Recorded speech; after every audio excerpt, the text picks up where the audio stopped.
Segunda parte do livro História de Israel. Agora começamos com a vida de José.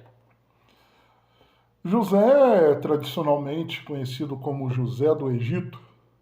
Ele foi o 11º filho de Jacó. Como eu disse, Jacó teve 12 filhos. E José foi o 11º filho deste homem. Entretanto, é o primeiro filho de Raquel, que é a esposa de Jacó, a qual ele mais amava. José ele tornou uma espécie de filho predileto, o xodó de Jacó. Portanto, ele tinha, naquela época, as túnicas, elas tinham de várias cores, né? Mas Jacó fez uma túnica especial, uma túnica específica para José. E isso era um sinal visível da sua preferência. E bem provável que a intenção de Jacó era constituir José como seu legítimo herdeiro, era constituir ele como o primogênito, que receberiam as bênçãos, as promessas, receberiam tudo. José ele tinha um caráter impoluto, diferenciado dos demais irmãos, dos 13 irmãos que havia, sendo uma era mulher.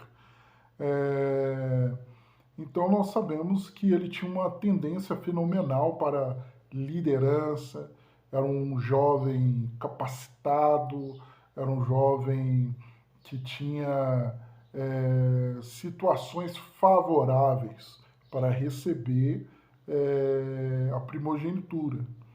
Mas aí nós vamos observando.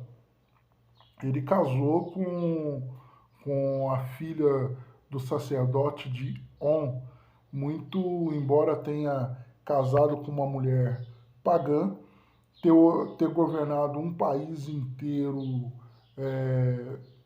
praticamente pagão, e também ele morou ali por 93 anos dentro de uma terra onde havia muita idolatria. Ele, independente dessas coisas todas, ele conservou a fé no Deus que desde os primeiros dias tinha abraçado ele.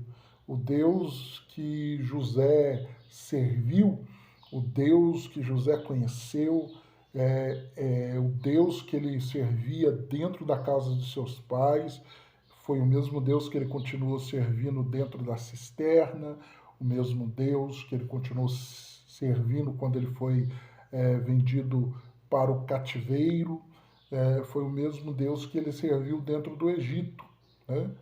E nós vemos que Deus usou a José como realmente um instrumento para levar a cabo o plano de transferir todo o povo de Israel para dentro do Egito. Em toda a vida de José vai destacar o que? A providência divina. A palavra providência significa ver ou até mesmo enxergar antecipadamente, de modo que isso está a nos remeter a Deus. Deus, ele consegue contemplar as coisas antecipadamente. E quando nós observamos o livro de Gênesis, nós vimos ali que José num caixão no Egito. José, ele deixou o mundo certo de que Israel regressaria à terra de Canaã. Ele falou, olha, não deixe meus ossos aqui. Ele tinha essa certeza da promessa. Então ele determinou para o povo que o seu corpo fosse embalsamado com a finalidade de ser reconduzido à terra de seus pais. pelas mãos dos hebreus que estava dentro do Egito. O caixão era o símbolo de esperança. Observe bem, o caixão era um símbolo de esperança. Então nós vamos resumindo aqui rapidamente, nós vemos que José, ele nasceu na terra de Harã, aos 75 anos depois da morte de Abraão, 30 anos antes da morte de Isaac, quando seu pai tinha uns 90 anos, e 8 anos antes de voltar a Canaã. Aos 17, ele foi vendido para o Egito, passou 13 anos na casa de Potifar, na prisão, e aos 30 anos tornou-se governador do Egito, um segundo governador do Egito, e morreu aos 110 anos de idade. Esse foi José, que teve uma grande importância e descendente aí de Abraão também. Agora, nós vamos ter a vida de Moisés, que essa eu quero falar para vocês em duas etapas. Bom, a vida de Moisés, nós vamos observar o desenrolar da história dentro de uma ótica divina. Nós vamos ver que Deus, ele trabalha muito com surpresas e vai trabalhar com coisas inesperadas quando se trata com o ser humano. Nós vamos observar que Moisés foi realmente uma pessoa escolhida por Deus. E a vida de Moisés, ela vai dividir em duas etapas, como eu disse.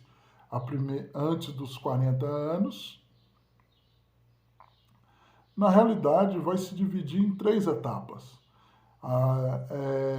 As etapas que nós vamos poder chamar de 40 anos cada uma delas. Porém, cada 40 anos tem a sua história distinta. A primeira etapa, que dura os 40 anos, para você compreender, Moisés, ele nasceu há uns 300 anos depois da morte de José. Então, tem um espaço muito grande aí. Uns 300 anos depois da morte de José. As 70 almas que compunham a família de Jacó, que está no capítulo 46, que tinham se radicado no fértil do delta do rio Nilo, eles se multiplicaram. Multiplicou aos milhares. E esse povo que se multiplicou aos milhares, eles foram odiados por Faraó. Uma nova dinastia que assumiu o poder do Egito, eles tornaram irrelevantes os serviços prestados por José. E os egípcios ficaram abismados com o assombroso e sobrenatural crescimento numérico dos hebreus. Então, os hebreus foram crescendo muito. Embora se constituíssem em ameaças para Faraó, ele não queria que os hebreus saíssem do Egito com rigidez, sem liberdade. Faraó obriga que os hebreus praticamente tinham que servi-lo, e na qualidade de escravos em obras públicas, sujeitando-os aí a tirar barro, fabricar tijolos, construir edifícios, canais e fossos para irrigá-los, certo? Mas nós vamos observando que Deus frustra os planos de Faraó. E quando Deus frustra os planos de Faraó, é o quê? Observe que existe uma crescente multiplicação dos hebreus no Egito. E com isso, o faraó ele vai trazer uma ordem. E essa ordem é para as parteiras, que as parteiras, elas necessitam, elas precisam tirar a vida da criança do sexo masculino para que tirasse a vida deles. Então, quando Moisés nasceu, os pais entenderam que o nascimento e a formosura do menino eram indicativos do favor divino e do seu destino extraordinário. Então veja como que alguns estudiosos têm exposto a grafia de Moisés na Septuaginta. Ali a forma grega para Moisés, é, eles vão dizer que significa salvo. Salvo de onde? Salvo da água, né? Ou até mesmo tirado da água. É o significado do nome de Moisés. Era o começo da vida de um homem que se tornaria o maior vulto do Antigo Testamento. Um dos maiores líderes que o mundo já viu, por intermédio de Deus. E Deus executaria um plano de libertação, a libertação do povo hebreu do Egito. Então, nós vemos que na primeira etapa da vida de Moisés, ele foi instruído em toda a ciência do Egito. E ele possibilitou a ele o quê? Uma liderança de proporções astronômicas. Contudo, a base de toda a sua estrutura de líder não foi adquirida somente ali dentro do Palácio Real, em escolas especializadas, ou até mesmo nas melhores faculdades egípcias renomadas, mas tudo começou dentro do seu lar, nos seus 7 primeiros anos de vida. E assim nós vamos aprender que Moisés, ele teve não somente a fé em Deus, mas também teve solidariedade e amor por seu povo oprimido. Então é admirável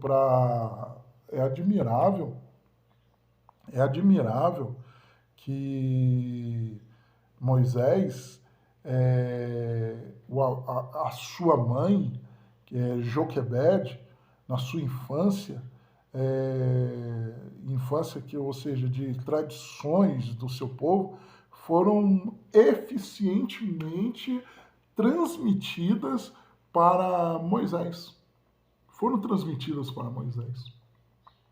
Porque se nós observarmos, o palácio é um palácio pagão.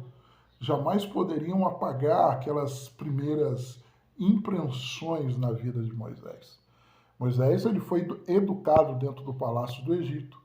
E é bem válido observar que Deus usou o decreto da matança para conduzir Moisés ao palácio e lá receber o mais alto nível de ensino que o mais avançado dos impérios poderiam oferecer naquele momento.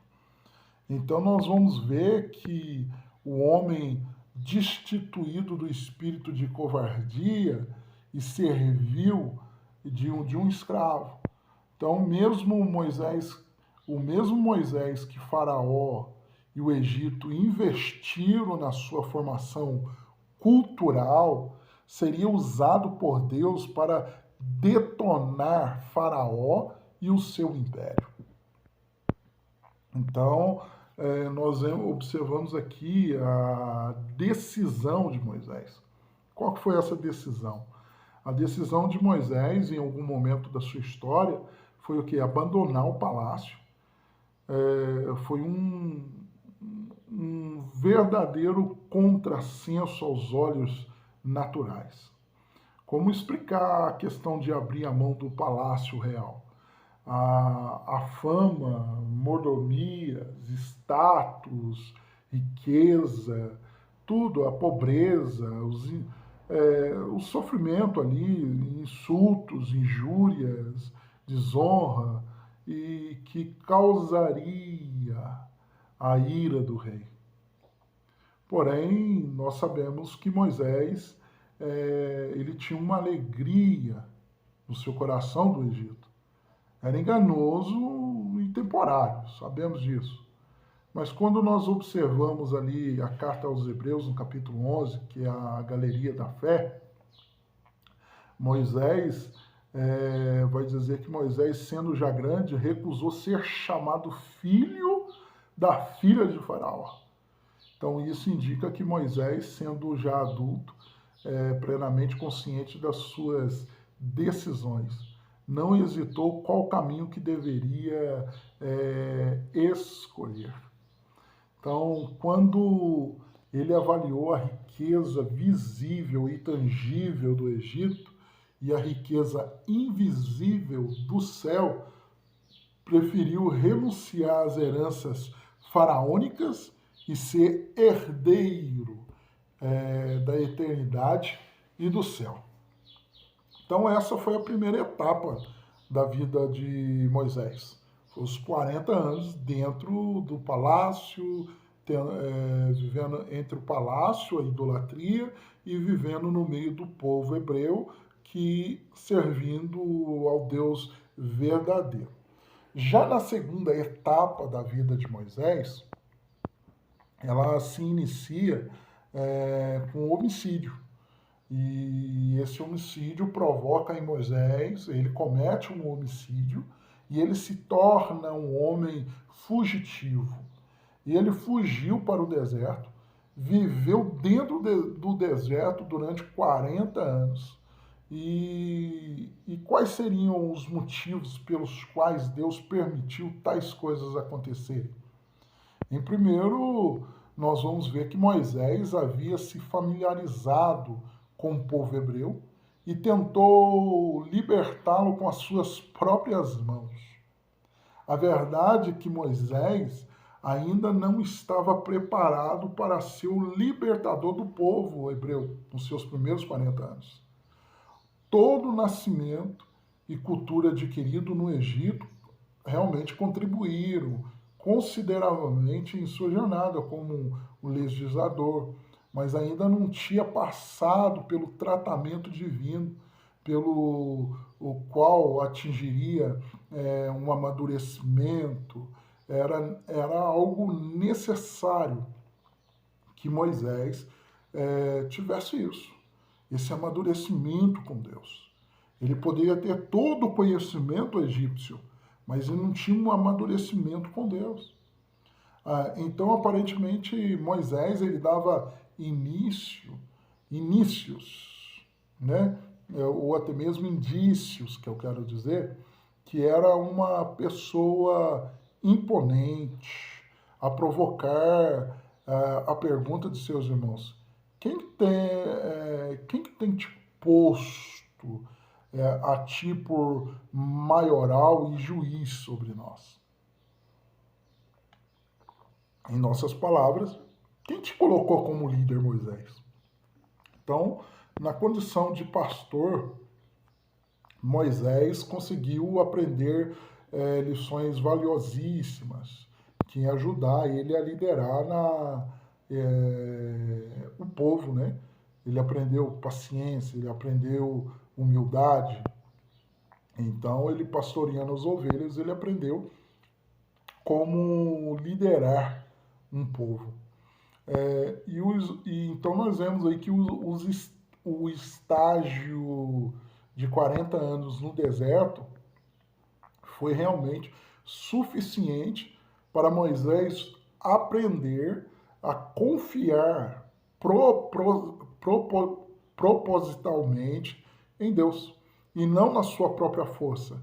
Então, depois dos 40 anos de escola divina, Moisés agora ele recebe uma graduação.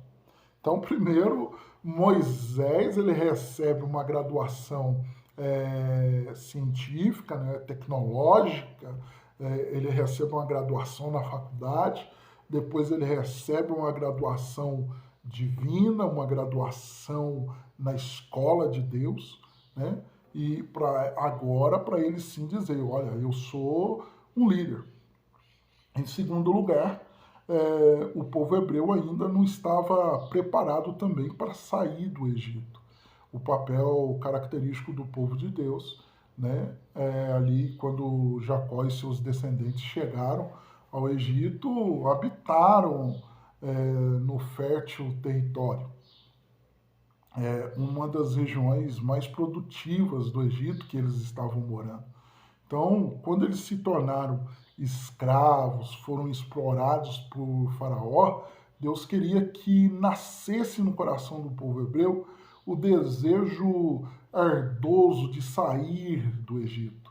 É provável que os hebreus estivessem tão adaptados em Gósen que havia esquecido das promessas de Deus ao patriarca Abraão, a possessão da terra de Canaã. O povo estava se esquecendo disso. E outro fator relevante é que alguns hebreus, mesmo morando em territórios separados, foram influenciados pelos egípcios a começarem a praticar a idolatria. Então, conforme a opressão aumentava, o povo recordava a Deus da expectativa de livramento e exatamente foi o que Deus criara no coração do povo. Então, a essas alturas, Deus estava dando os últimos retoques no homem preparado para uma missão gigantesca. Moisés ele estava pastoreando ovelhas no Monte Horebe. Foi quando viu um arbusto em chamas, porém esse arbusto não era consumido. O fogo na sarça podia simbolizar a presença e também a santidade purificadora de Deus. E a sarça pode representar os hebreus em seu baixo nível, a vida moral e espiritual. Assim como a sarça ardia em consumir-se, da mesma forma os hebreus não seriam consumidos na fornalha da aflição. Deus viu, ouviu e conheceu as dores do povo. Neste encontro em Horebe, Deus revelou o projeto de Deus, cabendo a Moisés ser instrumento humano. Deus utilizaria para guiar a história do povo hebreus. Então, essa foi a segunda etapa da vida de Moisés. Terceira etapa da vida de Moisés. Então, nós já vimos os 80 anos da vida de Moisés. Agora vamos ver os 40 anos da vida de Moisés. Os 40 anos da vida de Moisés, nessa terceira etapa, Moisés já está com 80 anos. Escute, Moisés está com 80 anos de idade. Embora estivesse com uma ideia, seria a fase mais produtiva da vida de Moisés. Quando Deus informou a Moisés os detalhes da peleja, ele tentou se esquivar-se e alegou vários pretextos para Deus. Ele alegou insuficiência, ele questionou a Deus, ele alegou dificuldade na expressão. Então ele alegou tudo isso. E o que Deus falou? Deus prometeu ser com ele. Deus prometeu a Moisés que o povo veria através dele as proezas e as maravilhas. Deus prometeu a Moisés que daria capacidade a ele, porque Deus era o Deus onipotente, onipresente e onisciente. Então é isso que Deus prometeu. Então, quando Deus nos coloca uma missão em nossas mãos, ele não está acreditando, ele sabe da nossa capacidade para realizá-lo, mas o que ele quer é que nós reconheçamos que ele é Deus onipotente, Deus onisciente e o Deus onipresente. É esse que está nos chamando para fazer a sua obra. E então agora nós vemos os impedimentos para o povo hebreu sair do Egito. Quando Moisés e Arão eles se apresentaram perante a Faraó para comunicar a exigência divina de libertar o povo, Faraó respondeu sarcasticamente: quem é o Senhor cuja voz eu ouvirei? Os faraós eram tidos pelo povo como os filhos de Ra. Ra é o deus do sol, né? E sendo que o próprio faraó se considerava um deus. O faraó quer dialogar com os enviados de Deus, que é Moisés e Arão. E então, nesse diálogo, nós vamos observar alguns detalhes. O faraó, ele era completamente um homem insensato e na sua insensatez, ele ousou desafiar o Deus do povo hebreu. E nisso causou que a morte, resultando na morte do seu primogênito. Mas antes nós vemos as pragas que ocorreram sobre o Egito. Foram 10 pragas que ocorreram ali no Egito. Então, nós vemos que foram diversas tentativas de Moisés. E essas tentativas, conversando com o faraó, foram sem êxito. Mas Deus decidiu entrar em cena num confronto direto com o faraó. Deus propositalmente não nocauteou o faraó no primeiro round. No entanto, ele ganhou de faraó em todos, sendo que o 10º round foi mortal para faraó. Então, a palavra praga ali no livro de Êxodo, ela é traduzida literalmente como golpes, ou até mesmo golpes para ferir, né? Então ali foi o julgamento de Deus que estava ferindo a Faraó. Então nós vemos que Deus ele usou a natureza ao agir dentro do Egito. Então, todavia, a dose do sobrenatural ela foi inegável. Caso contrário, jamais os escravos hebreus, ainda que Faraó com seus adeptos admitiram que o dedo de Deus, que era o dedo de Deus, né? Então, afirmar que Moisés ele realizou sua obra sem milagre seria afirmar um grande milagre ainda maior que todos.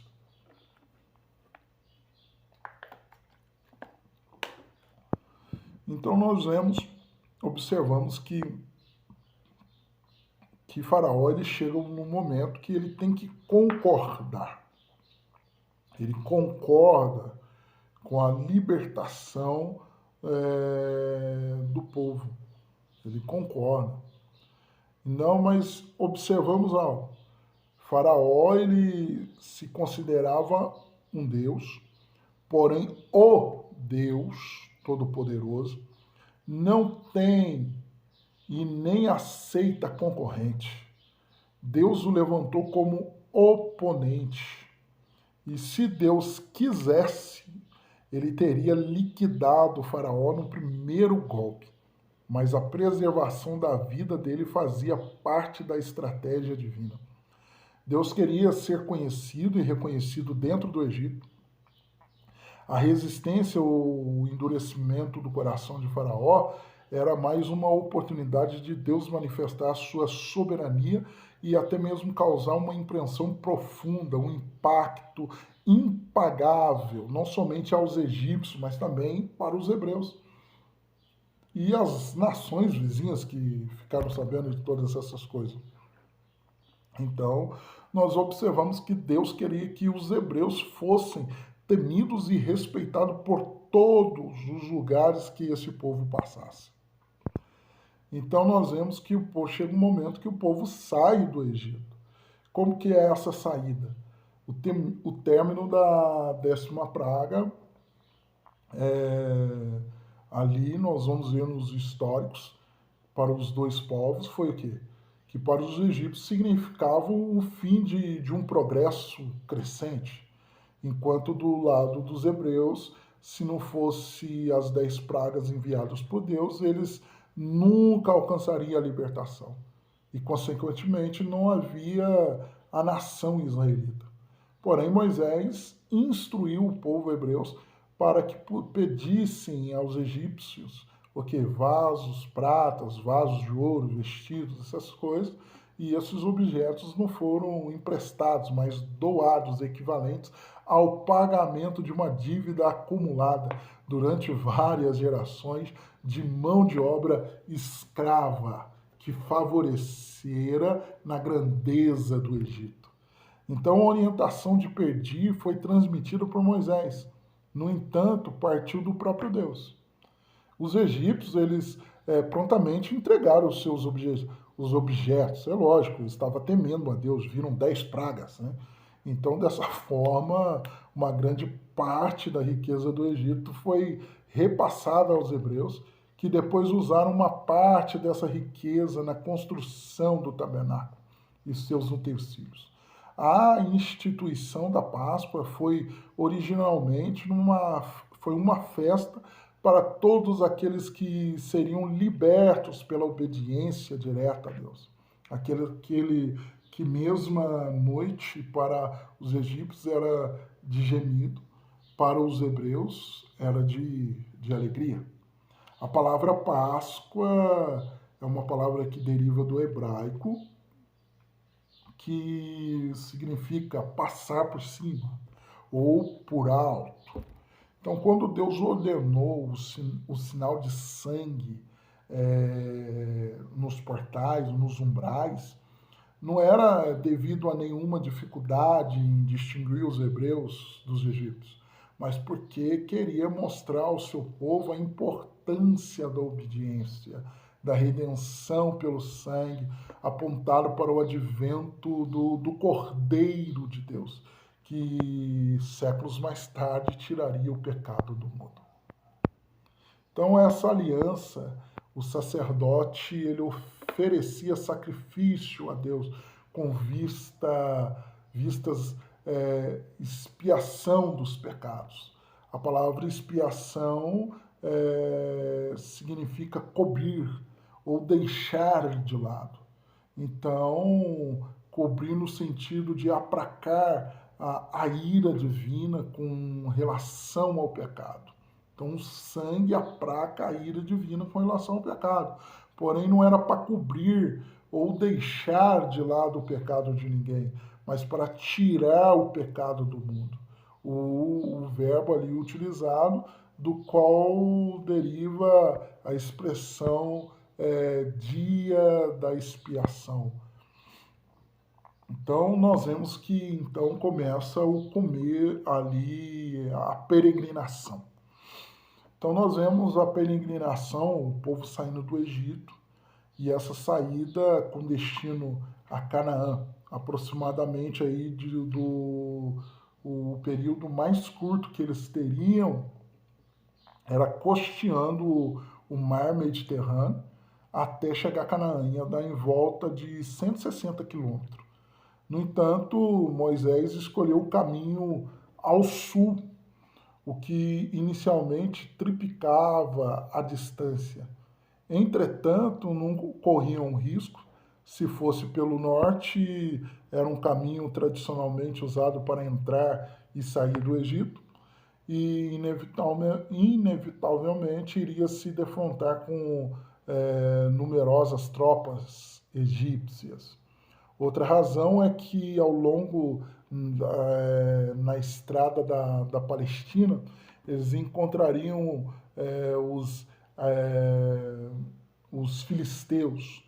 Tudo isso faria recuar momentos depois da partida, pois não estavam preparados para a luta, nem física e nem psicológica. Eles não tinham estrutura psicológica naquele momento.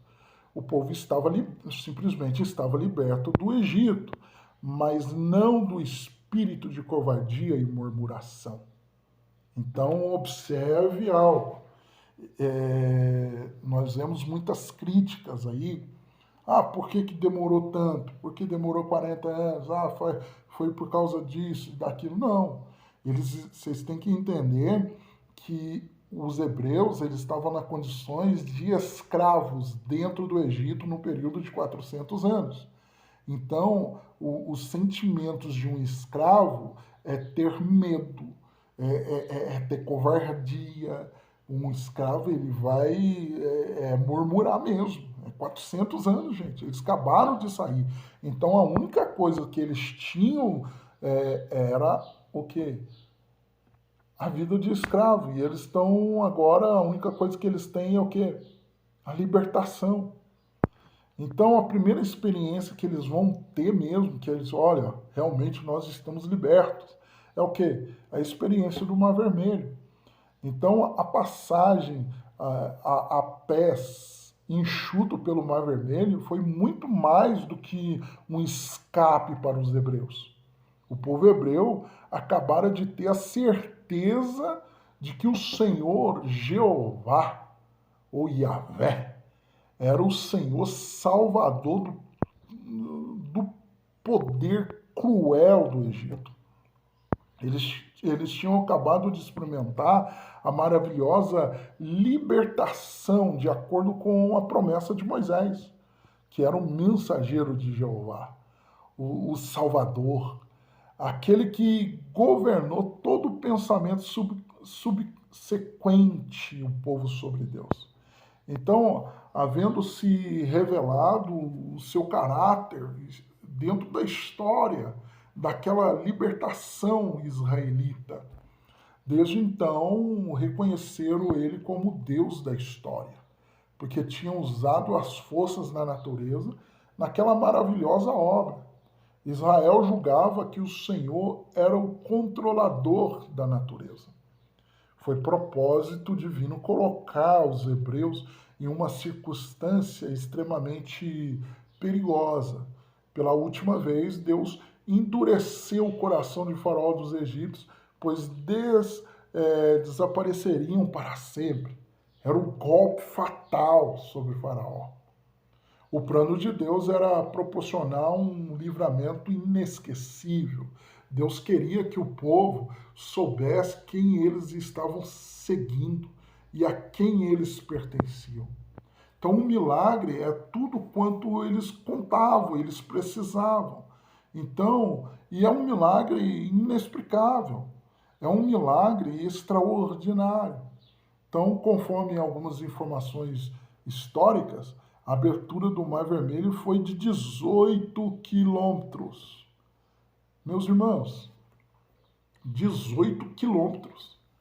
Você já parou para pensar nisso? Foram 18 quilômetros andando com os pés enxutos.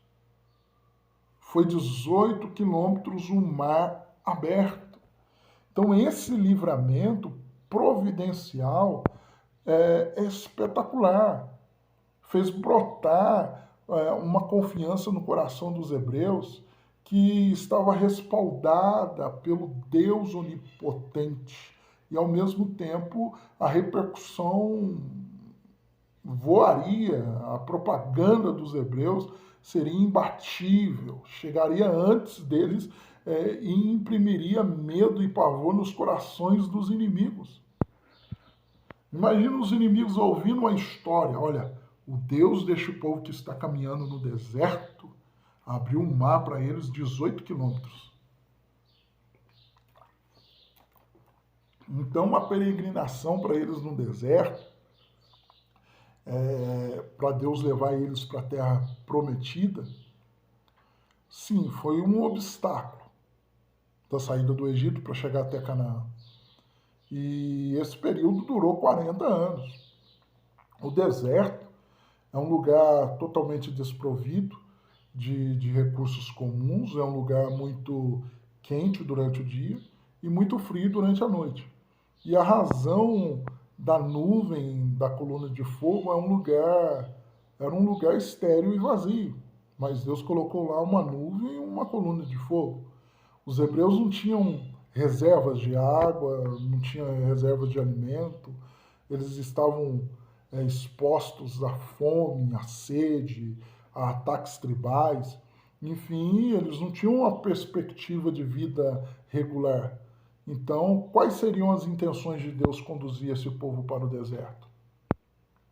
Então, o deserto para o povo foi realmente uma escola preparatória para os hebreus. Para quê? Para eles serem disciplinados na vida, num relacionamento com Deus.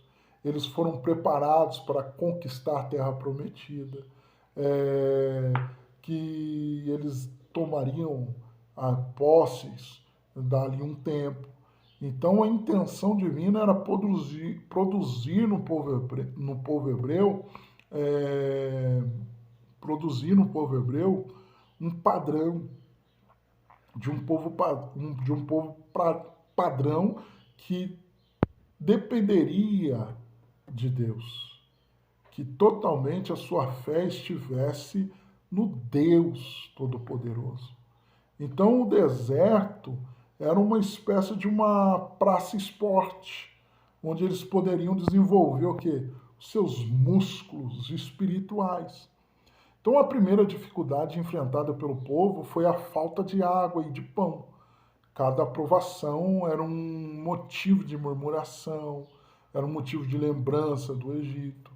E em vez deles olharem para frente, um pouco além do deserto, onde tinham de esperar uma terra que manava leite e mel. E eles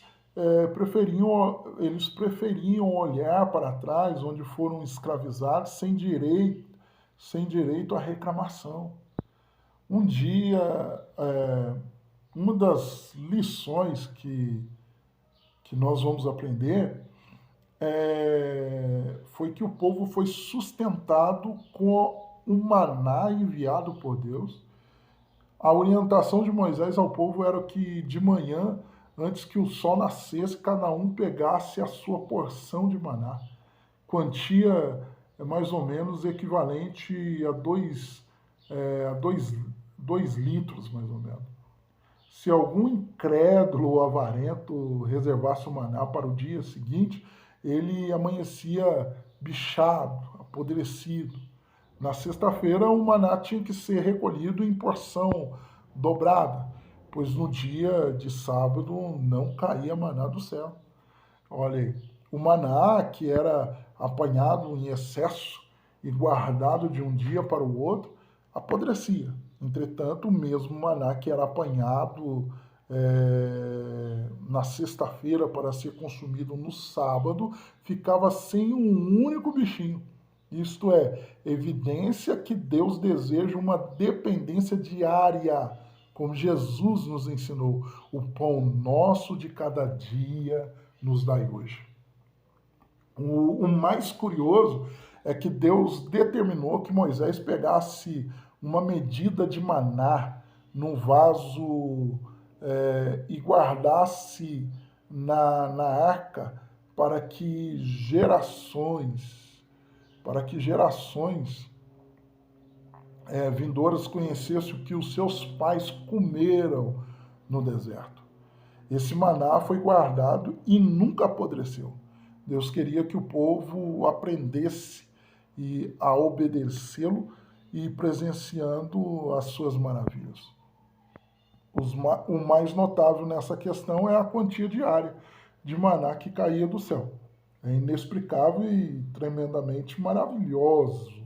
É uma maravilha, excluindo os recém-nascidos, crianças e eventuais doentes, né? Que apanhavam o maná e calculando modestamente o povo de Israel ali tinha 1.500.000 pessoas que consumiam diariamente 2 litros de maná. Vamos ter um total de 3 milhões de litros de maná, equivalentes a 120 caminhões com 25 mil litros cada. É muito maná, hein? Então isso era de domingo a quinta, pois na sexta tinha porção dobrada. Eita glória! Ó, domingo à quinta e na sexta terá a porção dobrada.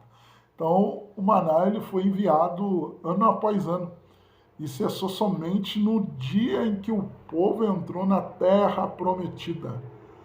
A padaria e os depósitos do céu não entraram em falência.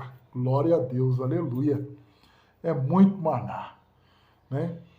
Agora, uma coisa que nós precisamos observar, meus irmãos, é o que? O fracasso devido à incredulidade.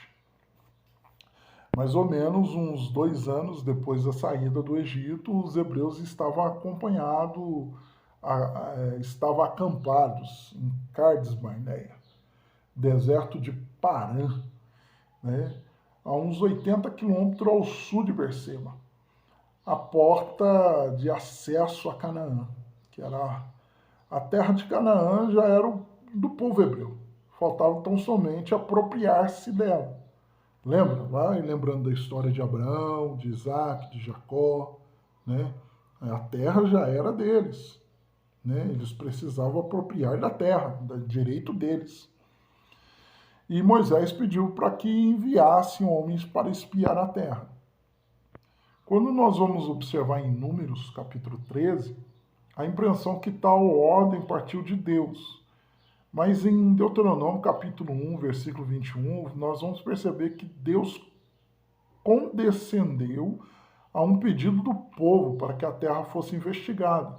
Foi a hora mais infeliz e crítica na história dos hebreus no deserto. Demonstraram que não estavam preparados para tomar posse da promessa de Deus. E nós vamos ver uma expressão, eis aqui o Senhor, teu Deus, te deu, né? Deuteronômio 1 e 21. Na linguagem hebraica, a palavra Deus significa algo concretizado, irrevogável da parte de Deus. O fracasso resultante da incredulidade foi permanecer 38 anos caminhando em círculos no deserto, até aquela geração morrer. Então esse é o relato que nós vamos encontrar na Bíblia, um relato muito dramático. Aí nós vemos que o fracasso desse povo. Deus permitiu fazer a nossa vontade, ainda que seja para o nosso prejuízo. Deus permite. Então, depois de 40 dias ali, eles investigando a terra, voltaram 12 espias. Os 12 espias admitiram que a terra era fértil, que a terra boa, mas 10 deles falaram exageros e mostraram só os obstáculos. Ah, tem gigante, terra fortificada, tem isso, tem aquilo. E nós vemos o relato de 2 espias, Josué e Caleb, falou, a terra é boa, a terra é boa, Deus vai dar vitória, vamos partir para a guerra e vai dar tudo certo. Então nós vemos um murmúrio, uma murmuração do povo ali ali naquele acampamento. Então nós vemos que a autodepreciação foi reduzida até a assemelhar-se a insetos, gafanhotos. O mais impressionante nessa história é que, na realidade, não havia nenhum gigante. Os gigantes eram coisas do passado. Em Deuteronômio. Por que eu falo que os gigantes eram coisas do passado? Porque em Gênesis capítulo 6, versículo 4, ali realmente havia gigantes. Já em Deuteronômio capítulo 2, versículo 19, Moisés menciona que os gigantes existiram. Todavia, foram extintos pelo Senhor. A aparição dos gigantes tornou-se uma coisa bem rara. Um foi Og, porque só Og, o rei de Bazã, ficou de resto dos gigantes.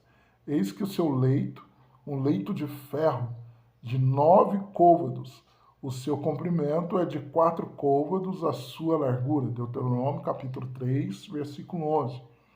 Muito tempo depois apareceu Golias e mais alguns, em 1 Samuel 17, 4 e 1 Crônicas 20, versículo 4.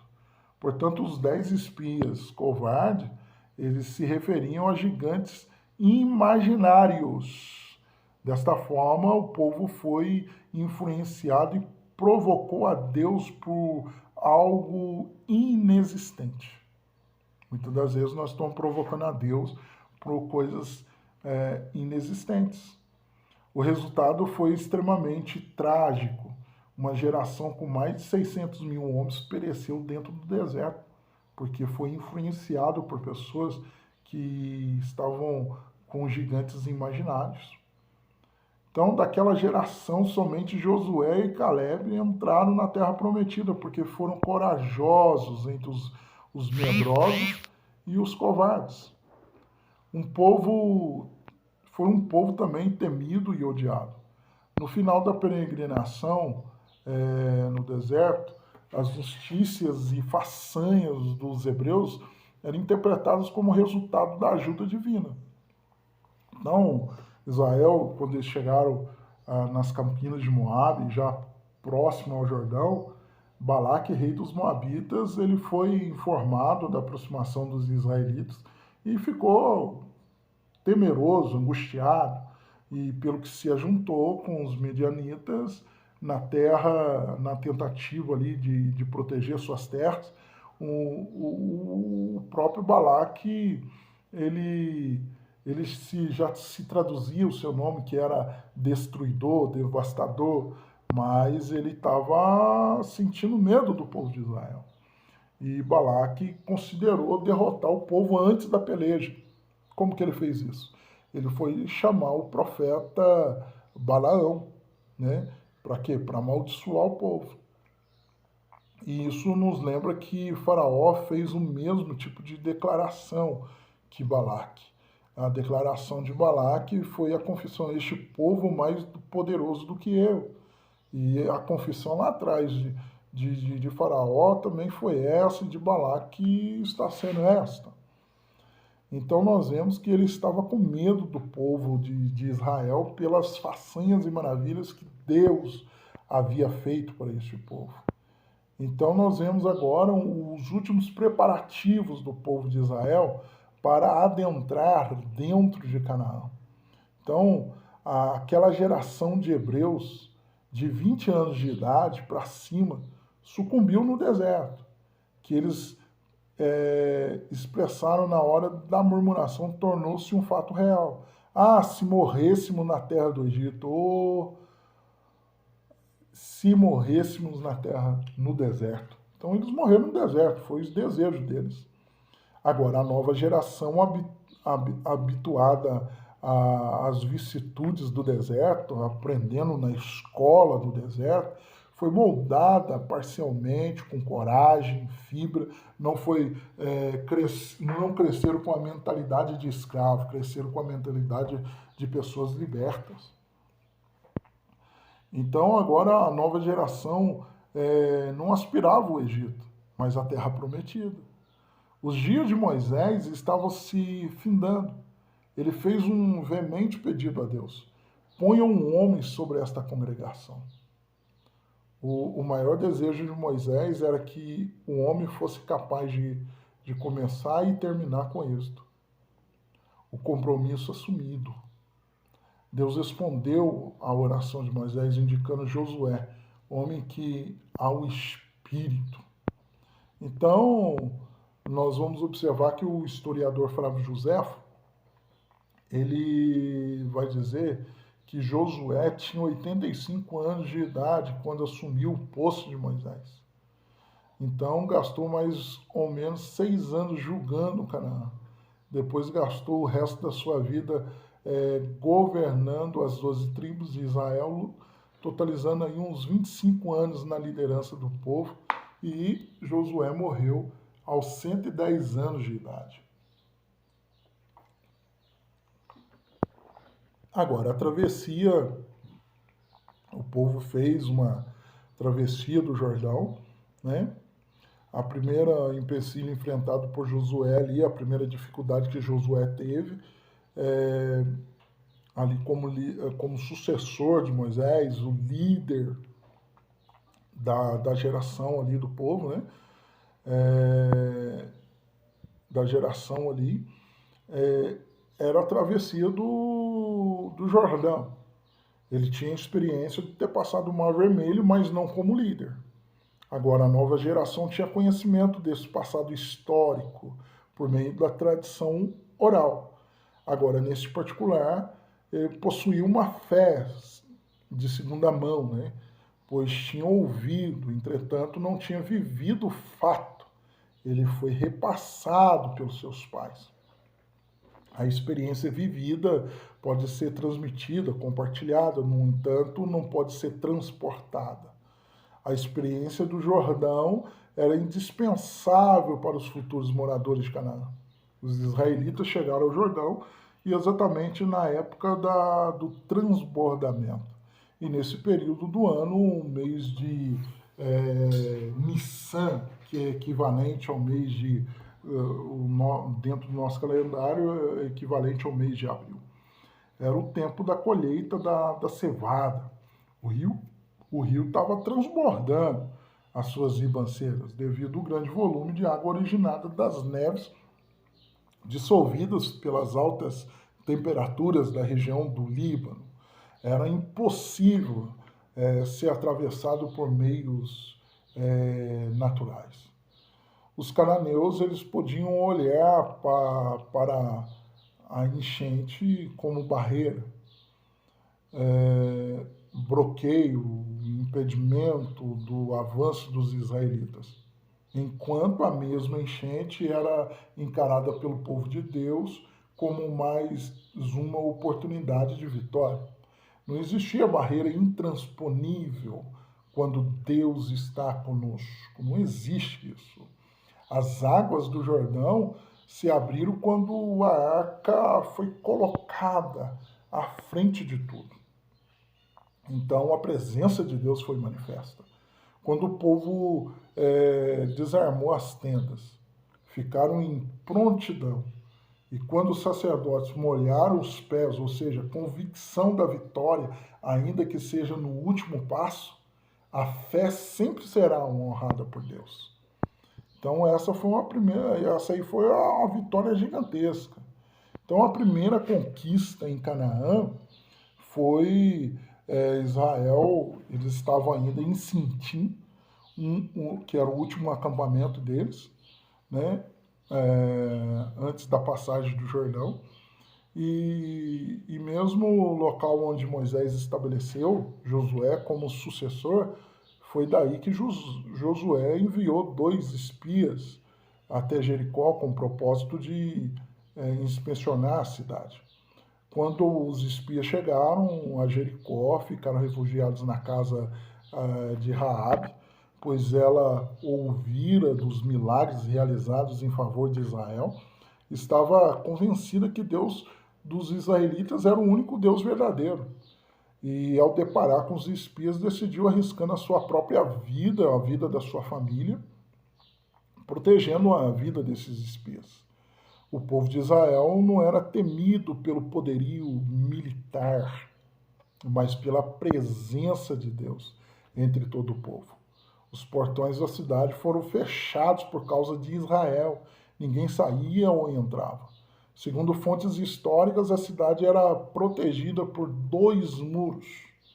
O muro externo tinha 2 metros de espessura e o muro interno tinha 4 metros, ambos com aproximadamente 10 metros de altura, separados por um vão de 5 metros. Eram muitas cidades a serem protegidas por muros com mais de variadas alturas, larguras, e a casa de Raabe estava construída sobre os muros. Na ótica natural, a cidade de Jericó era indestrutível. O exército não possuía um armamento bélico para destruí-la, mas Israel tinha um senhor dos exércitos com estratégias divinas. O exército obedeceu rigorosamente à determinação divina, o resultado não podia ser outro. não foi sequer necessário o dedo do homem, porque as armas da nossa milícia não são carnais, mas sim poderosas em Deus para destruir fortalezas. Glória a Deus. Então, nós observamos o primeiro fracasso em Canaã também. A vitória sobre a cidade de Jericó foi uma interferência direta de Deus para dar confiança aos israelitas que já estavam começando a conquistar povos mais agressivos. A próxima cidade a ser enfrentada era Ai, mas os homens de Israel que foram espias regressaram tão empolgados pelo tamanho diminuto da cidade e a sua fragilidade em relação a Jericó, tão confiáveis na vitória, enviaram uma pequeniníssima parte do exército. Grande foi a decepção de Israel diante de Ai, que alguns homens foram feridos, outros viraram as costas para a peleja. Além do fracasso, o coração dos israelitas se derreteram. Então havia uma preocupação da repercussão negativa e a consequente inversão de valores. Na mesma proporção que os inimigos temiam diante de Israel, agora Israel tremiam diante dos inimigos. Josué se derramou em oração diante de Deus, na expectativa da explicação, né? E observe que a queixa de Deus foram proferidos no plural. A razão do fracasso é que um homem, Acã, entre 3 milhões de pessoas aproximadamente, havia descoberto desconhecido, desobedecido, né, a Deus e estava amaldiçoado. Um único homem pecou e todos levaram uma culpa. Todos sofreram a consequência e ainda corriam o risco de ficarem sem a presença de Deus.